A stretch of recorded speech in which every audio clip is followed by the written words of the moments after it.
Hello everyone, इस video में हम कैक्स टीपीसी एक्ट के नेक्स्ट सेक्शंस कवर करेंगे। Section 14 to 26। तो स्टार्ट करते हैं। सेक्शन 14 से ये कहता है कि जो भी सब्सटेंशियली फाइनेंस्ड बॉडीज़ होती हैं या अथॉरिटीज़ होती हैं, उनके अकाउंट्स को, उनकी जो भी ट्रांजैक्शंस होती हैं रिसीट्स या एक्सपेंडिचर की, उनका ऑडिट कैग करेगा और उन पर रिपोर्ट भी कैग बनाएगा। यानी कि कैग ऑडिट करता है सब्सटेंशियली फाइनेंस्ड बॉडीज़ और अथॉरिटीज़ का। अब आपको पता होना चाहिए सब्सटेंशियली फाइनेंस्ड बॉडीज़ होती क्या है। ऐसी बॉडीज़ या ऐसी अथॉरिटीज़ जिन्हें एक फाइनेंशियल ईयर में कंसोलिडेटेड फंड ऑफ इंडिया या फिर कंसोलिडेटेड फंड ऑफ स्टेट या फिर consolidated fund of union territory से ग्रांट या लोन जो मिल रहा है उसकी अमाउंट 25 लाख या 25 लाख से ज़्यादा होती है, और जो उस बॉडी का टोटल एक्सपेंडिचर है उसका जो 75% होता है उससे ज़्यादा ये अमाउंट हो, तब उस बॉडी को बोलते हैं सब्सटेंशियली फाइनेंस्ड बॉडीज़। तो आपको ये ध्यान रखना है, ऐसी बॉडीज़ या ऐसी अथॉरिटीज़ जिन्हें एक फाइनेंशियल ईयर में कंसोलिडेटेड फंड से 25 लाख या 25 लाख से ज़्यादा ग्रांट या लोन मिले, और जो ये अमाउंट है वो उस बॉडी की जो टोटल एक्सपेंडिचर का 75% होता है उससे कम ना हो, तब उस बॉडी को क्या बोलेंगे, सब्सटेंशियली फाइनेंस्ड बॉडीज़। अगर ये कंडीशन फुलफिल ना हो रही हो किसी फाइनेंशियल ईयर में उस बॉडी की, लेकिन उस फाइनेंशियल ईयर में उस बॉडी या अथॉरिटी की जो ग्रांट या लोन की अमाउंट है वो 1 करोड़ से कम ना हो, यानी कि 1 करोड़ से ज़्यादा या 1 करोड़ से के इक्वल उसे ग्रांट या लोन मिलता है किसी फाइनेंशियल ईयर में, तो कैग उस बॉडी की या अथॉरिटी की ऑडिट कर सकता है। लेकिन उस केस में उसे क्या करना पड़ेगा, प्रेसिडेंट या गवर्नर या एडमिनिस्ट्रेटर का अप्रूवल लेना पड़ेगा ऑडिट करने से पहले। यानी कि जब बॉडी या अथॉरिटी सब्सटेंशियली फाइनेंस्ड ना हो, ये वाली कंडीशन फुलफिल ना कर रही हो, लेकिन उसकी जो ग्रांट या लोन की अमाउंट है उस फाइनेंशियल ईयर में वो 1 करोड़ से कम ना हो, तब उस बॉडी का ऑडिट कैग करेगा, लेकिन साथ में प्रीवियस अप्रूवल लेगा प्रेसिडेंट या फिर गवर्नर या फिर एडमिनिस्ट्रेटर का। अगर दोनों कंडीशंस फुलफिल नहीं होती तब भी कैग ऐसी बॉडी का फर्दर 2 साल के लिए ऑडिट कर सकता है। जैसे मान लो 2017 में किसी बॉडी की ये कंडीशन फुलफिल हो रही थी कि वो सब्सटेंशियली फाइनेंस्ड थी, लेकिन 2018 में वो ये वाली कंडीशन फुलफिल नहीं हो रही, लेकिन फिर भी अगर 2017 में उसका कैग ने ऑडिट किया है तो फर्दर 2 सालों तक वो उसका ऑडिट कर सकता है, यानी कि 2018 में भी 2019 में भी। तो आपको ये पॉइंट्स याद रखने हैं, बहुत इंपॉर्टेंट है। Next is section 15। अब हमने यहाँ पे सब्सटेंशियली फाइनेंस्ड बॉडीज़ की बात की थी सेक्शन 14 में। सेक्शन 15 में कुछ अदर बॉडीज़ या अथॉरिटीज़ की बात करता है ये, कि कैग की क्या रिस्पॉन्सिबिलिटी रहती है दूसरी बॉडीज़ या अथॉरिटीज़ के अकाउंट से रिलेटेड, ये पढ़ना है हमें। अगर किसी बॉडी या अथॉरिटी को कंसोलिडेटेड फंड से ग्रांट या लोन मिलता है किसी स्पेसिफिक पर्पस के लिए, तो कैग उस जो कंडीशंस है ना, जिस बेसिस पे उसे ग्रांट दिया गया है, उन कंडीशंस को, उन प्रोसीजर्स को स्क्रूटनाइज कर सकता है। तो कैग के पास पावर है कि जिन प्रोसीजर से उस बॉडी या अथॉरिटी को ग्रांट या लोन दिया गया है उन प्रोसीजर्स को वो अच्छे से स्क्रूटनाइज कर सकता है कि प्रोसीजर्स फॉलो हुए हैं नहीं, कंडीशंस फुलफिल हो रही थी या नहीं, वो सब कुछ चेक करेगा। और ये वाली जो कैग की पावर है, ड्यूटी है, उससे प्रेसिडेंट, गवर्नर या फिर एडमिनिस्ट्रेटर रिलीव कर सकता है, लेकिन कैग का कंसल्टेशन ज़रूरी है। कैग का कंसल्टेशन लेना पड़ेगा, तभी उसको इस ड्यूटी से फ्री कर सकता है प्रेसिडेंट या गवर्नर या एडमिनिस्ट्रेटर। अगर पब्लिक इंटरेस्ट में उन्हें लगता है कि कैग से ये ड्यूटी ले लेनी चाहिए तब। और जो भी कॉरपोरेशंस बनती हैं लॉ से, और उनकी जो ऑडिट की पावर है वो कैग के पास नहीं है, लॉ ने किसी और एजेंसी को ये पावर दी है, ड्यूटी दी है उन कॉरपोरेशंस के ऑडिट करने का। तो कैग प्रेसिडेंट, गवर्नर या एडमिनिस्ट्रेटर की ऑथराइजेशन से, अगर प्रेसिडेंट, गवर्नर या एडमिनिस्ट्रेटर उसको ऑथराइज करें तो कैग ऐसी कॉरपोरेशंस की जो बुक्स होती हैं या अकाउंट्स होते हैं उनको एक्सेस कर सकता है, उसे राइट मिल सकता है अगर प्रेसिडेंट, गवर्नर या एडमिनिस्ट्रेटर देना चाहे तो। जब भी कैग को कोई भी पावर दी जाती है, ड्यूटी दी जाती है या उससे दी जाती है तो कैग का कंसल्टेशन ज़रूरी होता है। तो जहाँ पे भी आपको लगे कि प्रेसिडेंट या एडमिनिस्ट्रेटर या गवर्नर कैग से ड्यूटी ले रहा है या कुछ उसे राइट दे रहा है तो हमेशा वो कैग का कंसल्टेशन लिया जाएगा, फिर ही उसको कुछ दिया करा जाएगा। तो यहाँ यही पॉइंट कह रहा है, थर्ड पॉइंट, कि ये जो ऑथराइजेशन है वो कैग की कंसल्टेशन के बाद ही दी जाएगी और उस कॉरपोरेशन से भी रिप्रेजेंटेशन लिया जाएगा कि अगर वो इस चीज़ के लिए राज़ी है या नहीं है। Next is section 16, audit of receipts. जो भी कंसोलिडेटेड फंड में पैसा जमा किया जाता है, पैसा डाला जाता है कंसोलिडेटेड फंड ऑफ इंडिया में या स्टेट में या यूनियन टेरिटरी में, तो उस सारी रिसीट्स का ऑडिट कौन करता है? कैग। कैग के पास ये पावर है कि जो भी कंसोलिडेटेड फंड में पैसा जमा होता है उनका ऑडिट करना, और वो अच्छे से चेक करता है कि जो प्रोसीजर्स हैं वो फॉलो किए गए हैं, जो रेवेन्यू की असेसमेंट में, कलेक्शन में और एलोकेशन में जो प्रोसीजर्स यूज़ किए गए हैं वो एज पर रूल्स किए गए हैं, सभी रूल्स फॉलो किए गए हैं नहीं किए गए, ये सब कैग चेक करता है। तो आपको ये भी ध्यान रखना है। नेक्स्ट इज सेक्शन 17, ये क्या कहते हैं? Audit of stock account. तो कैग क्या करता है? जो स्टॉक्स अकाउंट होता है, स्टोर्स का अकाउंट होता है, किसी भी ऑफिस या डिपार्टमेंट में जो भी यूनियन के या स्टेट के डिपार्टमेंट्स होते हैं और ऑफिस होते हैं वो अपना स्टॉक अकाउंट बनाते हैं, तो उनका ऑडिट कौन करेगा? कैग करेगा और उस पर रिपोर्ट भी देगा। तो सेक्शन 17 बोलता है audit of stock account. Next is section 18। इसमें बताया गया है कि एक्ट के पास क्या क्या पावर्स हैं ऑडिट से रिलेटेड, कि जब वो अकाउंट्स का ऑडिट करता है तो उसके पास क्या क्या पावर्स हैं। तो पहला पॉइंट कहता है कैग के पास ये राइट है, अथॉरिटी है, वो किसी भी ऑफिस, किसी भी डिपार्टमेंट को ऑडिट कर सकता है, इंस्पेक्ट कर सकता है। यूनियन गवर्नमेंट के और स्टेट गवर्नमेंट के या यूनियन टेरिटरीज के जो भी डिपार्टमेंट्स या ऑफिस हैं, किसी भी ऑफिस को वो इंस्पेक्ट कर सकता है और किसी भी प्लेस पे वो उसकी बुक ऑफ अकाउंट्स को असेस कर सकता है। अगर वो चाहे तो उस डिपार्टमेंट या ऑफिस में जाके उसकी बुक्स चेक कर सकता है या फिर खुद के पास बुला के भी चेक कर सकता है। उसकी वो खुद की पावर है, उसे जहाँ करना है वो वहीं पे चेक करेगा और उसके पास राइट है कि वो इंक्वायरी बिठा सकता है, उनसे क्वेश्चनिंग कर सकता है। तो कैग की पावर्स आपको पता होनी चाहिए। कैग किसी भी ऑफिस को इंस्पेक्ट कर सकता है, कैग किसी भी ऑफिस की बुक ऑफ अकाउंट्स को एसेस कर सकता है एट एनी प्लेस जहाँ पे भी उसे कंफर्टेबल फील हो, और वो इंक्वायर भी कर सकता है, क्वेश्चनिंग भी कर सकता है किसी भी डिपार्टमेंट या ऑफिस को।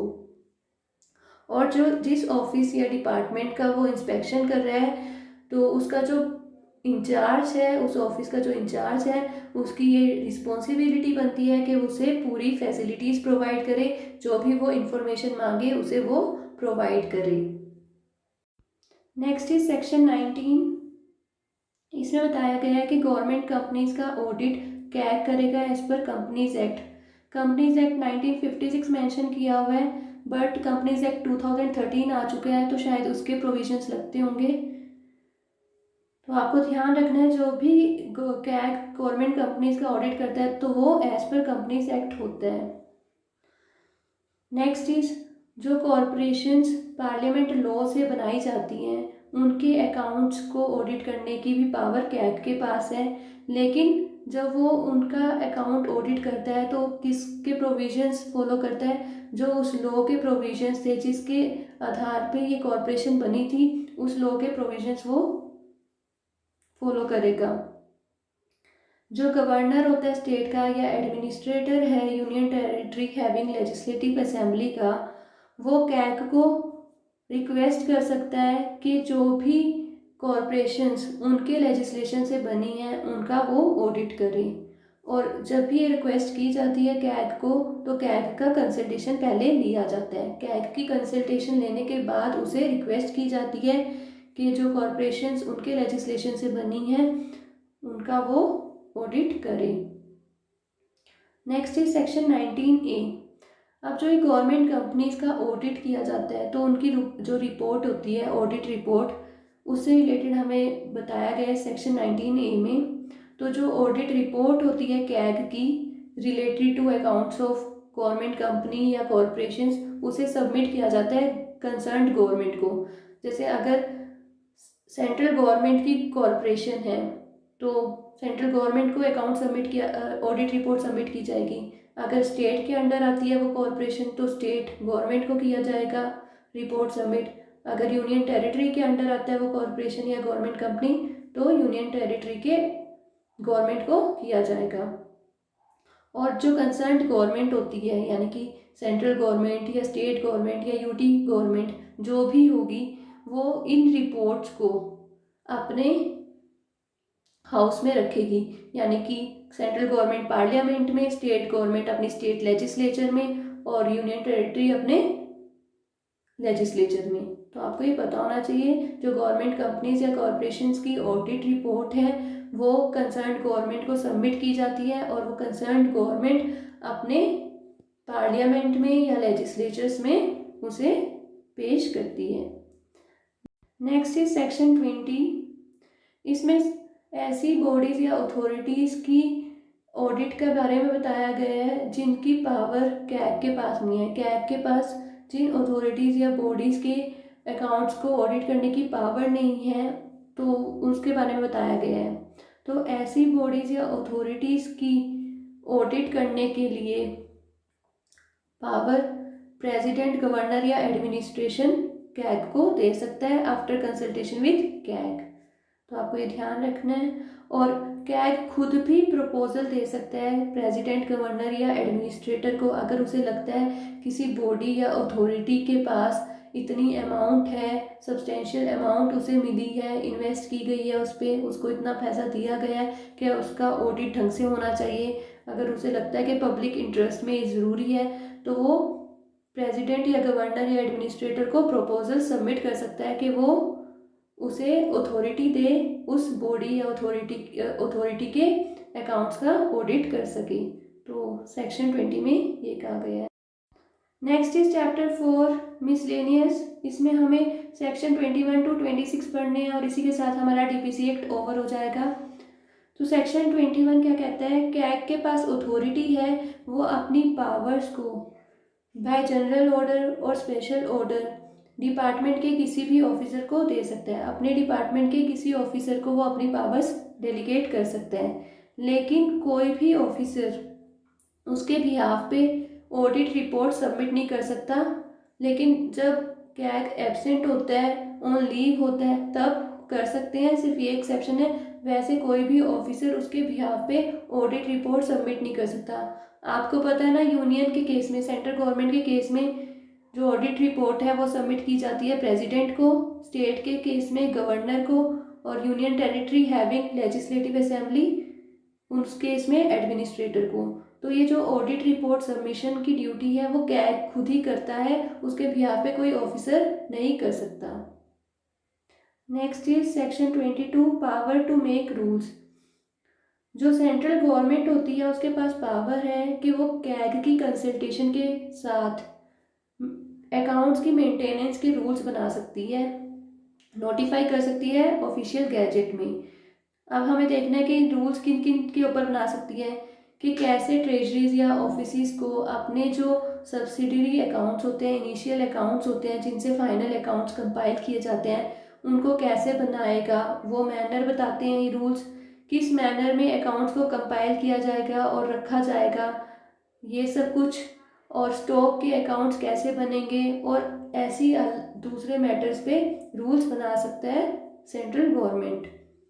और जब भी ये रूल्स बनते हैं सेंट्रल गवर्नमेंट के द्वारा तो इनको पार्लियामेंट के हाउसेस में रखा जाता है जब वो सेशन में होते हैं, और सेशन का पीरियड जो होना चाहिए वो टोटल 30 डेज़ का होना चाहिए। ये ऐसे भी हो सकता है कि एक पूरे सेशन का ही 30 डेज़ का सेशन हो या 2-3 सेशंस के मिला के 30 डेज़ बने, तो 30 डेज़ का पीरियड कंप्लीट होना चाहिए। तो आपको ये ध्यान रखना है कि सेंट्रल गवर्नमेंट को ये पावर दी गई है सेक्शन 22 में कि वो कैग की कंसल्टेशन के साथ अकाउंट्स के मेंटेनेंस के रूल्स बना सके, और इन रूल्स को जब बनाया जाता है तो उन्हें पार्लियामेंट के हाउसेस में रखा जाता है जब वो सेशन में होते हैं 30 डेज़ के लिए। Next is power to make regulations. Section 23 बहुत इंपॉर्टेंट है। ये सेक्शन 23 में कहा गया है, कैग को एक्चुअली अथॉरिटी दी गई है कि वो कोई भी रेगुलेशंस बना सकता है ताकि इस एक्ट के प्रोविजंस को इफेक्ट में ला सके, इस एक्ट के जो प्रोविजंस है वो काम कर सके, उसके लिए कैग कोई भी रेगुलेशंस बना सकता है। इसी सेक्शन के आधार पर कैग ने regulations on audit and accounts 2007 बनाया है, और उसमें उसने बताया है कि ऑडिट का क्या स्कोप रहेगा, कितने एक्सटेंट तक ऑडिट होता है, वो सब कुछ इसमें डिफाइंड है। जो general principles of government accounting है वो भी इस सेक्शन के बेस पे ही बनाए गए हैं। ऐसे ही manual of standing orders, audit का जो मैनुअल होता है वो भी इसी सेक्शन के बेस पे बनाया गया है। तो ये क्वेश्चन पूछा हुआ था इस बार भी कि जो regulations on audit and accounts 2007 है किस सेक्शन के बेसिस पे बनाया गया है, तो आंसर था सेक्शन 23। तो इस टाइप के क्वेश्चन पूछे जाते हैं, बहुत इंपॉर्टेंट है ये वाला। सेक्शन 23 में कैग को अथॉरिटी दी गई है कि वो इस एक्ट के प्रोविजंस को इम्प्लीमेंट करने के लिए कुछ भी रेगुलेशंस बना सकते हैं। Next is section 24। कैग के पास पावर है कि वो अगर उसे लगता है कि कुछ सर्कमस्टांसिस ऐसे हैं या कुछ कंडीशंस की वजह से, सिचुएशंस की वजह से अगर उसे लगता है कि डिटेल्ड ऑडिट नहीं करना चाहिए तो वो उसे डिस्पेंस कर सकता है। तो ये आपको पता होना चाहिए। किसी भी ट्रांजैक्शन का अगर उसे लगता है, किसी अकाउंट्स का उसे लगता है कि इतना डिटेल में ऑडिट नहीं होना चाहिए, तो वो कैग के पास पावर है कि उसे वो डिस्पेंस विद कर सकता है। Next is section 25 repeal. इसमें कहा गया है कि जो कैग्स कंडीशन ऑफ सर्विस एक्ट था 1953 का, इसे रिपील कर दिया गया है, यानी कि जब से ये एक्ट लागू हुआ है ये खत्म कर दिया है ये वाला act. Next is section 26 removal of doubt. कोई भी डाउट ना रहे इसलिए बोला गया कि जैसे ही ये एक्ट स्टार्ट होगा, डीपीसी एक्ट स्टार्ट होगा, कमेंसमेंट होगा इसका, तो जो पहले वाला ऑर्डर है government of India audit and accounts order 1936, इसे खत्म माना जाएगा। यानी कि डीपीसी एक्ट के शुरू होने पे जो ये वाला ऑर्डर है government of India audit and accounts order 1936, ये खत्म हो जाएगा। तो इसी के साथ हमारा डीपीसी एक्ट भी खत्म होता है। इसे अच्छे से कर लेना। राही सर के बहुत अच्छे एमसीक्यूज हैं इस चैप्टर के, इस एक्ट के, आप उनको ट्राई कर लेना, आपका ये एक्ट अच्छे से कवर हो जाएगा। Thank you.